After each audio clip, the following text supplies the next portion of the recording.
सुल्तान डाकू को जब फांसी के तख्ते पे लटकाया जा रहा था तो उससे पूछा जा रहा था कि बताओ तुम्हारी आखिरी ख्वाहिश क्या है, तुम्हारी आखिरी तमन्ना क्या है।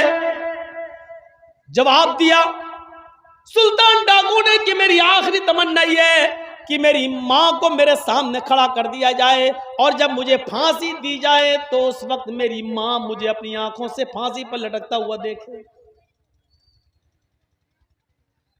उसकी ये ख्वाहिश पूरी की गई।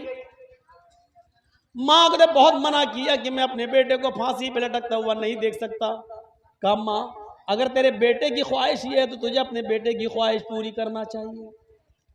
मां सामने आ गई। कहा बेटे तुझे फांसी दी जा रही है और तूने ये शर्त लगा दी कि मेरी मां मुझे देखे। मां अपने बच्चे के हाथ में पैर में खरोंच बर्दाश्त नहीं करती है, फांसी कैसे बर्दाश्त कर लेगी।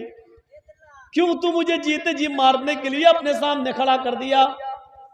उसने कहा जल्लादो आए जल्लाद, अब अगर कोई और ख्वाहिश मेरी पूरी कर सकते हो तो बताओ। कहा कोई और भी ख्वाहिश है। कहा एक और है। कहा क्या है। कहा कि मेरे साथ साथ अगर हो सके तो मेरी मां को भी फांसी दे दो। कहा ये क्या बात रही, जुर्म तुमने किया, मर्डर तुमने किए, कत्ल तुमने किए, चोरियां और डकैतियां तुमने डाली और कह रहे हो फांसी मेरे साथ मेरी मां को भी दो। कहा हां इसकी वजह यह है कि जब मेरी उम्र 5 साल की 6 साल की थी और मां ने मुझे 1 दिरहम देकर भेजा था दुकान पर और कहा था कि बेटे दुकान से 2 अंडे ले आओ। मैं 2 अंडे लेने के लिए जब दुकान पर गया तो मैंने दुकान से 2 अंडे ले लिए और पैसे देना मैं भूल गया। दुकानदार ने भी पैसे नहीं लिए, भूल गया। और मैं वो 2 अंडे लेकर जब मैं घर पे आया तो मैंने कहा मां ये 2 अंडे भी मिल गए और पैसे भी बच गए। मां ने कहा क्या हुआ। कहा उसने मांगे नहीं, मैंने दिए नहीं। उसने पूछा पैसे, मैंने दे दिए, वो समझा कि मिल गए, उसने मांगा नहीं। मां ने कहा शाबाश बेटा, ये मेरी मां है। उस दिन जब मेरी उम्र 5 साल की थी उसने मेरी पीठ थपथपाई हो, का बेटा इस गरीबी में तुमने मेरी कितनी अच्छी मदद की। उस दिन के बाद मेरी हिम्मत बढ़ गई। फिर मैं अंडे के बाद मुर्गी चोर बना, फिर बकरी चोर बना, फिर गाय और बैल चोर बना, फिर मैं और बड़ा चोर बना, फिर डाकू बना, फिर लोगों को मार मार कर माल लूटने लगा, फिर मैं मर्डर करने लगा। जो सामान नहीं देता उसका कत्ल कर देता। अगर उसी वक्त मेरी मां ने एक थप्पड़ मेरे चेहरे पे मारा होता और मेरी उंगली पकड़ कर ले जाकर उस दुकानदार के पास जाकर उसका पैसा दे दिया होता और कहती मेरी मां कि ये बच्चा भूल गया था या झूठ बोला था, ये पैसा तुमको नहीं दिया, तो आज मैं इतना बड़ा चोर नहीं बनता। मुझे इतना बड़ा चोर बनाने में, मुझे इतना बड़ा डाकू बनाने में मेरी मां का रोल है। आज मैं फांसी के तख्ते पे लटक रहा हूं। मां ये तुम्हारी देन है, मां ये तुम्हारी तरबियत है जिसकी वजह से मैं फांसी के फंदे पे लटक रहा हूं, आज तख्तेदार पे लटक रहा हूं। मां के पास अपने बेटे के इस सवाल का कोई जवाब नहीं था, लेकिन कानून कानून था, इसलिए सुल्तान डाकू को तख्तेदार पे लटका दिया गया और उसकी मां को उसके घर पहुंचा दिया गया। माएं अपने बच्चे को तरबियत देकर अब्दुल कादिर जिलानी भी बना सकती हैं और मां अपने बच्चों की तरबियत न देकर सुल्तान डाकू भी बना सकती हैं। Mother's lap is first college for children. मां की गोद ये बच्चे का पहला मदरसा है। बच्चा मां की गोद से जो तरबियत सीखेगा वो सीखता है, और बच्चे को अगर मां ने नहीं सिखाया तो दुनिया की किसी यूनिवर्सिटी से कोई अच्छा लड़का अच्छी तरबियत लेकर नहीं उठेगा। यहां जितने शराब पीने वाले हैं जरूर उनकी शराब पीने में उनके माँ बाप का कोई रोल रहा होगा। वरना कोई नौजवान शराब नहीं पीता। अगर कोई बीड़ी सिगरेट और पान तंबाकू का खुगर है तो ये तरबियत तुम्हारे माँ और बाप की है, माफ कीजिएगा। अगर कोई शराबी शराब पीता है तो ये तरबियत तुम्हारी माँ और बाप की है। अगर कोई 200 और 500 और 1000 रुपए में जाकर लड़कियों के जिस्मों से खेलता है और जिना करता है गुमटियों पर या फिर अड्डों पे और चकलों पे जाके, तो इसमें तुम्हारी नहीं तुम्हारे माँ बाप की तरबियत का रोल है। मेरे भाइयों, अब चाहो तो अपने माँ बाप को रुस्वा करो और चाहो तो अपने माँ बाप की इज्जत का उनको बढ़ाओ। ये हमारे बुरे कामों के पीछे हमारे माँ बाप का किरदार देखा जाता है कि इसका बाप कैसा है, इसके बाप ने इसको कोई तरबियत नहीं दी होगी। मेरे प्यारे साथियों, लोग कहते हैं मुसलमान परेशान है। नहीं, फजर की नमाज और अजान होते वक्त मुसलमानों की का गहरी नींद में सोना, यह हमें बतला रहा है कि मुसलमान कितना चैन और सुकून की नींद सो रहा है। परेशान लोगों को नींद नहीं आती है, जिनको परेशानियां और टेंशन होती है उनको नींद नहीं आती है। फजर की अजान के वक्त तुम्हें आराम से नींद आ रही हो, तुम सोते हो, इसका मतलब यह है कि मुसलमान परेशान नहीं है। यह झूठ है कि बीजेपी परेशान कर रही है, यह झूठ है कि फला हमें परेशान कर रहा है। अगर इनकी परेशानियों से हम परेशान हैं तो फजर की अजान में हमें नींद कैसे आ रही है? हम फजर की नमाज के बाद हम अपनी इस्लाह की दुआ क्यों नहीं करते हैं? हम अपने अमाल की इस्लाह क्यों नहीं करते हैं? क्योंकि अल्लाह के नबी ने फरमाया, अमालुकुम उम्मालुकुम, जैसे तुम अमल करोगे वैसे तुम्हारे पर हुक्मरां मुसल्लत होंगे। तुम अच्छे अमल करोगे तो अच्छे हुक्मरां मिलेंगे, तुम बुरे अमल करोगे तो बुरे लोग तुम्हारे ऊपर मुसल्लत होंगे। आज बुरे लोग हमारे सीनों पर चल गए हैं, इसका मतलब यह है कि हमारे अमाल अच्छे नहीं हैं, हमारे अमाल बुरे हैं, इसलिए बुरे लोग हमारे ऊपर मुसल्लत हो गए हैं। लोग जो कहते हैं कि मुसलमान बहुत परेशान हैं, मैं कहता हूं कि परेशानी का अंदाजा लगाना हो तो सुबह लगाओ। फजर की अजान के वक्त चैन की नींद सोने वाला मुसलमान परेशान नहीं है, वो आराम की नींद सो रहा है। परेशान वो होता है जिसकी रातों की नींद उड़ जाए, परेशान वो होता है जिसको नींद ना आए, जिसको बेचैनी हो। आपकी नींद बता रही है, फजर में आपकी मस्जिदें बता रही हैं कि आप परेशान नहीं, आप बहुत खुश हैं। मेरे भाइयों, अपनी परेशानी है तो जाहिर करो, मस्जिद में आओ और दुआ मांगो कि अल्लाह हमारी इस्लाह फरमा दे, हमारे हालात अच्छे कर दे, अल्लाह हमारे ऊपर से बुरे हुक्मरानों का साया उठा ले। ये दुआ मांगो मेरे भाइयों, तब अल्लाह रब्बुल आलमीन हमारी सुनेगा। अपनी आने वाली नस्ल के लिए हमें सोचना होगा, अपने अकीदे की हिफाजत हमें और आपको करना होगी। तरबियत दो अपने बच्चे को उस सहाबिया की तरह जिसके घर में एक बच्चा पैदा होता है, छोटा बच्चा। सहाबिया कहती हैं, मेरे घर में जब एक छोटा सा बच्चा आया, एक मेहमान आया मेरे घर में, उस बच्चे माँ का किरदार देखो। बच्चा जब पेशाब करता था, छोटा बच्चा बिस्तर पे जब पेशाब करता था तो माँ पानी का भरा हुआ एक बर्तन उसकी शर्मगाह पर डाल देती थी। बच्चे ने जब जब पेशाब किया, माँ ने पानी डाला और ऐसे उसके साफ कर दिया, धुला दिया। बच्चा बचपन से पैदा होने से लेकर 1 साल तक इसी माहौल में रह के जब पेशाब करता था तो माँ उसकी शर्मगाह पर पानी डालती थी। आज बच्चे का पहला दिन है उठकर खड़ा होने का, आज पहला दिन है, बच्चा खड़ा हुआ है, थोड़ा थोड़ा चल रहा है, बच्चे को पेशाब लग रहा है। बच्चे ने देखा, माँ देख रही है दूर से कि देखें बच्चा क्या करता है। बच्चा अपने पैरों के बल खड़ा होता है और धीरे धीरे चलता है। नाली में वो पेशाब करने जा रहा है, लेकिन उसने क्या देखा कि माँ जो पानी का गिलास या बर्तन प्याला जो मेरी शर्मगाह पे डालती थी, उसने उसी पानी के प्याले को उठाया। थोड़ा सा पानी था, वो बच्चा दोनों हाथ से पानी का प्याला उठाकर चला गया। उसने जमीन पर प्याला रख दिया, नाली में पेशाब किया और पेशाब करने के बाद उसने पानी का वो प्याला ऐसे ही अपनी शर्मगाह पे डालकर ऐसे ऐसे धोने लगा। माँ दूर से अपने बच्चे को देख रही है।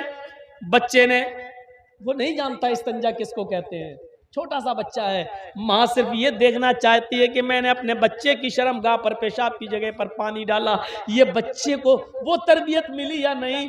पहला दिन था, माँ ने देखा कि मेरा बच्चा पानी का प्याला उठाकर गया, बैठ गया, पेशाब किया, पानी का प्याला अपनी शर्मगाह पे डाला। माँ के आंखों में खुशी के आंसू आ गए, माँ की आंखों में खुशी के आंसू आ गए और चीखते हुए कहती है, फुज़्तु बिरब्बिल काबा, काबे के रब की कसम में कामयाब हो गई, काबे के रब की कसम में कामयाब हो गई। मैं अपने बच्चे को जो सिखाना चाहती थी मैं उसमें कामयाब हो गई, मैं अपने बच्चे को जो तरबियत देना चाहती थी मैं उसमें कामयाब हो गई। अपने जलसों में आई हुई औरतों पर नजर डालो, इनके बच्चे पेशाब कैसे करते हैं। 4-4 और 5-5 साल के बच्चों के पैंट की चैन खोली, बेटा इधर कर ले, और मां के सामने खड़े होकर पेशाब करते हैं। ये माएं अपने बच्चों को क्या तरबियत देंगी। आप भी अपने बच्चों को पैंट की चैन खुलाकर खड़े होकर पेशाब कराते हैं, आप अपने बच्चों को क्या तरबियत देंगे।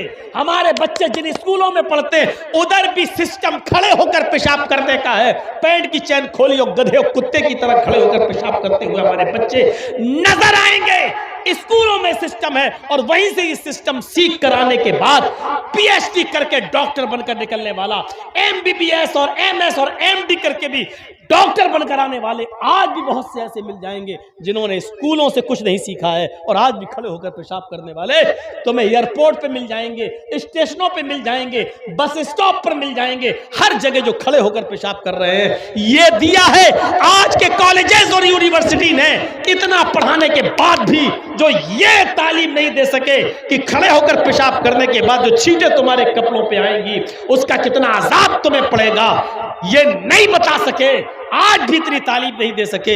इसलिए हमें और आपको तरबियत देखना है, तरबियत कहां से मिलेगी। अब्दुल कादिर जीलानी बगदादी रहमतुल्लाह अलैह की तरफ नजर डालो, जिनको लोग आज बड़े पीर साहब का नाम देते हैं। 12 साल की उम्र में एक काफिले के साथ गए, मां ने इनको 40 अशरफियां दी और कुर्ते के दामन में सिल दी और फरमाया, बेटे हालात चाहे कितने खराब हो कभी झूठ मत बोलना। अब्दुल कादिर जीलानी 12 साल की उम्र में काफिले के साथ जा रहे हैं, रास्ते में चोरों ने, डाकुओं ने पूरा काफिला लूट लिया, सबका सामान लूट लिया। लूटते हुए इस बच्चे के पास आए, ए जी जी तेरे पास भी कुछ है? 12 साल का बच्चा, हाँ है। क्या है? का 40 अशरफी हैं? 40? हाँ, कहाँ है? कुर्ते के दामन में। ये उसको खोला, जो सुई से सिला हुआ था उसके धागे को काटा उन चोरों ने, फाड़ा, देखा 40 अशरफी। कहा, बेटा इतनी महफूज जगह पर इसको सिल दिया था तुम्हारी मां ने, तुमने मुझे बता क्यों दिया? मैं तो यहां तक जांच ही नहीं कर पाता, मैं तो यहां तक पहुंच ही नहीं पाता, और जब ये माल छुपा था तो तुमने क्यों बता दिया हमें? फरमाया कि मेरी मां ने मुझे चलते वक्त नसीहत की थी कि बेटे हालात चाहे कितने खराब हो लेकिन कभी झूठ मत बोलना। मैंने अपनी मां का कहना माना है, आप इनको लेना चाहें ले ले, लेकिन मैं अपनी मां की नाफरमानी नहीं कर सकता। इस बात का चोरों पर इतना गहरा असर हुआ, इतना गहरा असर हुआ कि उन तमाम चोरों ने अपने सरदार को बुलाया और तमाम डाकुओं को इकट्ठा करके पूरी बात बताई। जब पूरी बात बताई तो उन चोरों ने कहा कि ये बच्चा अपने माँ की इतनी बात मानता है, अपने माँ का इतना कहना मानता है, और हमारी तो पूरी की पूरी जिंदगी, हमारी तो पूरी की पूरी जिंदगी चोरी में गुजर गई, डकैती में गुजर गई, हमारी पूरी की पूरी जिंदगी जो है गुनाहों के कामों में, शराब नोशी में और डाकू में और डाका जनी के अंदर गुजर गई। हमारा क्या होना चाहिए, हमारा अल्लाह क्या अजाब होगा? ये सारी बातें उन चोरों ने आपस में की और फिर कहा कि सबका सामान लूटा हुआ वापस कर दो और अल्लाह ताला से आज ही तौबा करो। चोरों ने उसी दिन तौबा की, सबका लूटा हुआ सामान वापस कर दिया और कहा ये बच्चा जब इतनी बात मानता अपनी माँ का, और हमें अपने रब की नाफरमानी करने से फुर्सत नहीं मिलती। सब चोरों का ने सामान लौटा दिया, इस एक बच्चे के सच बोलने की वजह से सबका सामान मिल गया और उन चोरों को, डाकुओं को हिदायत भी मिल गई। माएँ इस तरीके से तरबियत दिया करती थी अपनी औलाद को। अपनी औलाद को दीन से जोड़ो। याद रखना, दुनिया में तो तुम अपने बच्चों को आग से बचा लोगे, लेकिन कयामत के दिन जहन्नम की आग से बचाना बहुत जरूरी है। मैं तुम्हें एक सच्चा वाकया बताऊं। अली मियां नदवी रहमतुल्लाही रहमतन वासिया, बहुत बड़ी शख्सियत गुजरे हमारे हिंदुस्तान के अंदर। अबुल हसन अली मियां नदवी रहमतुल्लाह अलैह, उन्होंने एक तकरीर के अंदर चश्मदीद वाकया बयान किया था। वो बयान कर रहे थे एक जलसे के अंदर कि लखनऊ में एक इजलास था। अली मियां नदवी जैसी शख्सियत इस बात को बयान कर रही है।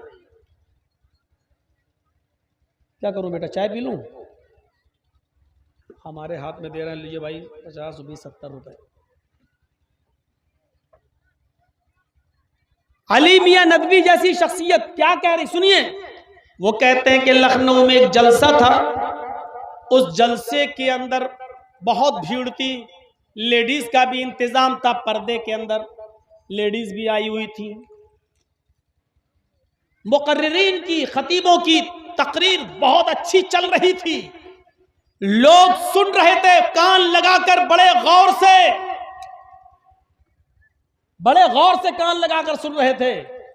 लेकिन औरतों के पिंडाल में औरतों की नजर पड़ती है एक ऐसी औरत के ऊपर जो तकरीर को अच्छी तरीके से नहीं सुन रही है। उसकी पेशानी पर पसीना है, वो कभी इधर देखती है कभी उधर देखती है।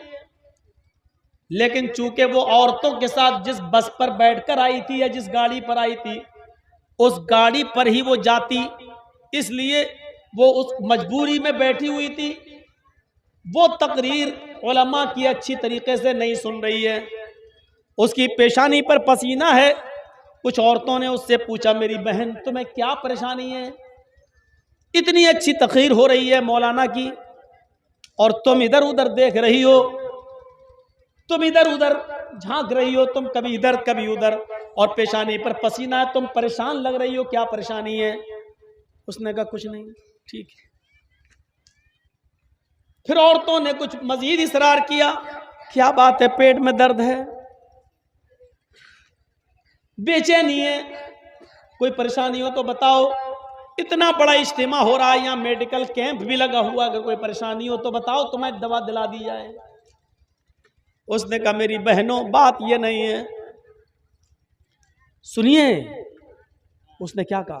उसने कहा मेरी बहनों बात ये नहीं है, बात दरअसल ये है कि मुझे ये नहीं मालूम था कि ये जलसा इतनी देर तक चलेगा। मैं अपने एक छोटे से बच्चे को घर में छोड़कर आई हूं, लेकिन जिस कमरे में मेरा बच्चा सो रहा है उसी बिस्तर पर मैं माचिस दिया सलाई भूल आई हूं। कभी कभी जब लाइट चली जाती तो मैं माचिस से मोमबत्ती जला लेती या चिराग जला लेती, वो इस बिस्तर पर रह गई है।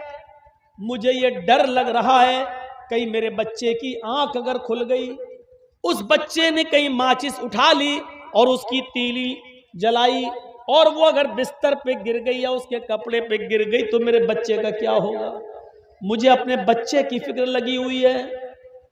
उन औरतों ने पूछा बहन तुम्हारे बच्चे की उम्र कितनी है? उसने कहा 2.5 साल। औरतों ने हंसते हुए कहा 2.5 साल का बच्चा न सही से उड़ सकता है, न सही से चल सकता है, न सही से वो पानी का गिलास उठा सकता है, लोटा उठा सकता है, माचिस उठाकर तोड़ तो सकता है, लेकिन माचिस की दिया सलाई निकाल कर नहीं जला सकता है। तुम खाम खा डर रही हो। हम तो समझे 5-6 साल का बच्चा होगा, 2.5 साल का बच्चा है। तुम्हें इतनी दूर की ये ख्याल कैसे आ गया कि वो माच जलाएगा, बिस्तर पे गिर गई या कपड़े पे? इतना लंबा सोच रही हो तुम? इस औरत ने जवाब दिया हाँ, तुम ऐसा कह सकती हो, तुम ऐसा सोच सकती हो, तुम ऐसा इसलिए कह रही हो क्योंकि बिस्तर पर तुम्हारा बेटा नहीं है। मैं ऐसा इसलिए डर रही हूं कि उस बिस्तर पर मेरा बच्चा है। उस औरत ने कहा कि तुम ऐसा इसलिए कह रही हो क्योंकि वो तुम्हारा बेटा नहीं है, और मैं इसलिए डर रही हूं क्योंकि वो मेरा बेटा है। मैं अपने बेटे को जितना जानती हूं उतना तुम नहीं जानता। बहरहाल गाड़ी तो तभी गई जब जलसा खत्म हो गया।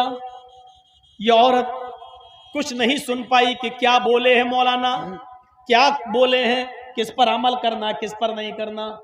जैसी आवाज आई जल्दी आओ गाड़ी जा रही है, ये बस में बैठी।